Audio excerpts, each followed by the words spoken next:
이번 주의 핵 이슈는 역시 FOMC죠. 저희 TMQ 시간에 매번 짚어드리고 있는 이야기입니다. 오늘도 새로운 의문점이 나온 것이 바로 우리 국내로 연결되는 영향력이네요. 지금 보니까 이주열 총재는 여기에 대해서 선을 그었다고는 하는데 업계에서는 또 증권가에서는 우리 국내의 금리 인하도 내년 상반기까지 2번이나 이뤄질 수 있다. 이런 가능성을 내포하고 있습니다.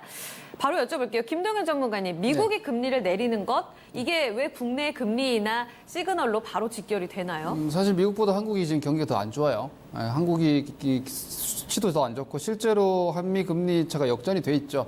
예, 성장률로 따지고 원래 금리는 성장률과 물가 상승률을 더했을 때 이론적 금리가 나오는 건데 기본적으로 우리나라 같은 경우는 경제 규모도 미국보다 작고 해서 성장률이 더 높게 나오는 게 일반적이었죠. 그동안은. 근데 지금 국내 성장률이 안 좋고 미국은 괜찮고 그러다 보니까 실제로 미국이 더 나은 상황으로 금리를 빠르게 올렸고 우리나라는 금리를 그렇게 빨리 올렸을 때 여러 가지 부동산부터 시작해서 후유증이 생기기 때문에 따라 올리는 신용만 했지 사실 올릴 환경이 아니었는데도 어느 정도 올려놨단 말이에요. 네. 근데 지금 또다시 GDP 성장률 같은 것들이 안 나오고 경상수지도 안 나오고 이렇기 때문에 사실은 통화정책적으로 금리를 좀 내려야 되는 상황인데 이게 이제 미국에서 지금도 이미 마이너스 0.7% 정도로 7~5%로 역전이 돼 있거든요. 이 상태에서 우리나라가 금리를 더 내려버리면 네. 돈은 이제 이자로 움직이는 겁니다. 예전에 일본에서 엔캐리 트레이드가 됐듯이 만약에 우리나라에서 금리를 더 낮춰가지고 더 낮은 금리가 된다면 한국에서는 무위험 수익으로 추구할 수 있는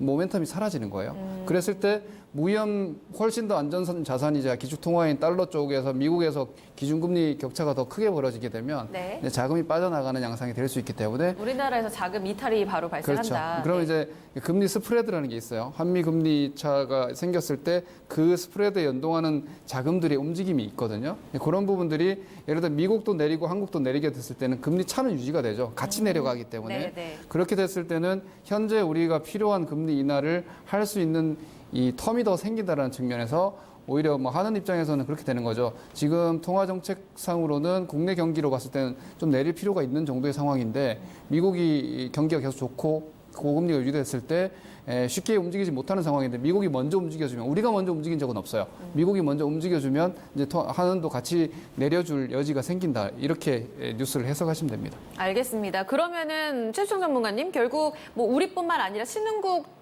국가들이 전체적으로 다 금리를 내릴 가능성을 확인했다. 이렇게 봐도 되는 건가요?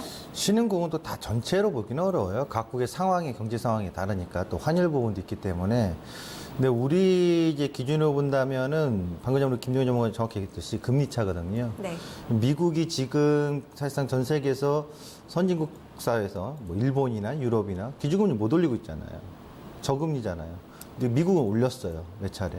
그러면서 어쨌든 경기 부양 수단에서 저금리 기준을 탈출해서 다시 또 금리를 가지고 활용할 수 있는 수단을 확보한 건 미국이거든요. 근데 여기서 우리가 선행해서 내리기는 어렵습니다. 왜냐하면 금리차가 확대되면 자본 이탈의 우려가 있으니까. 하지만 미국이 선제적으로 금리를 인하해서 낮춰준다면 우리가 그 폭만큼은 인하할 수 있는 여력이 생기거든요. 네. 그리고 자본이라는 것은 시중은행도 마찬가지예요. 시중은행에서도 금리 많은 쪽으로 가죠. 네, 마찬가지예요. 쪽으로. 네. 네. 그러니까 돈이라는 것은 자본의 생리가 금리가 높은 쪽 이동하거든요. 그래서 지금 상황에서는 우리의 어떤 선제적 대응은 쉽지 않을 것 같고 우선은 추경에서의 어떤 경기 부양 수단을 활용할 것 같고 네. 미국이 가능성을 내비쳐 준 거잖아요. 네. 여러 가지 점도표들이 얘기 나오곤 합니다만 네. 어쨌든 확실한 건 FOMC에서 어떠한 발언인데 그 발언이 좀 변화를 했다라는 거예요. 지난번에.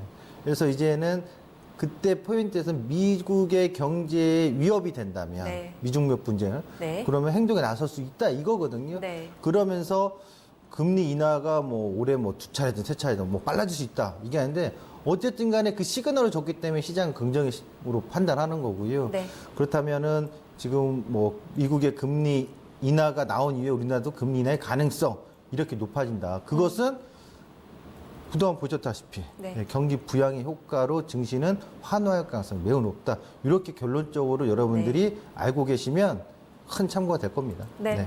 김동현 전문가님 방송 전에 그 팩트체크 필요한 부분을 강조해 주셨잖아요. 아주 간략하게만 들어볼게요. 지금 미국에서 7, 8월 금리 인하 가능성이 높아졌기 때문에 그럼 우리도 4분기가 아니라 더 당겨질 수도 있지 않겠느냐? 이런 네. 가능성이 나오는데 여기 팩트체크 필요하다고 하셨잖아요. 이게 사실 이제 점도표라는 게 그 FED에서 FOMC 회의를 해서 완전히 포지션이 바뀌거나 혹은 워딩이 바뀌었을 때 이게 수정을 해요. 그러니까 이번에 수정을 했거든요. 그 수정치로 보면은 이제 내년도 이게 연말 예상이에요. 예를 들어서 2021년도 예상 금리 이 구간 레인지를 정하고 2020년 정하고 19년 정하고 이렇게 하는데 네. 2020년 내년이죠. 내년 연말에 목표 금리 수준을 낮췄어요. 그러니까 2단계 정도 낮췄거든요. 그렇게 되면 이제 내년 연말까지 한 2번 하지 않겠느냐라는 게 지금의 시각이에요.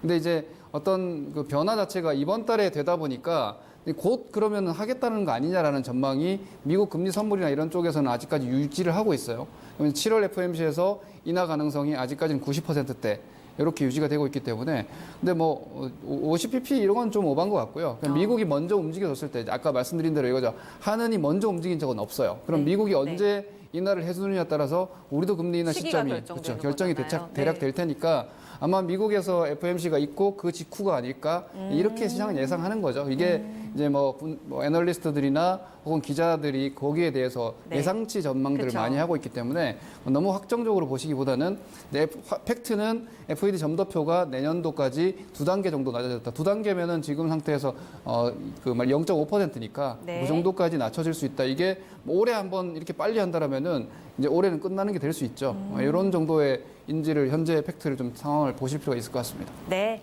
한미 금리 차가 확대되게 되면 자본 이탈로 이어지기 때문에 우리가 먼저 대응하기는 어렵고 미국 이후에 우리 역시 금리 인하로 이어질 거다라는 이 연결고리를 풀어드렸어요. 그리고 시기가 매우 또 중요하다는 부분도 팩트체크를 통해 전해드렸습니다.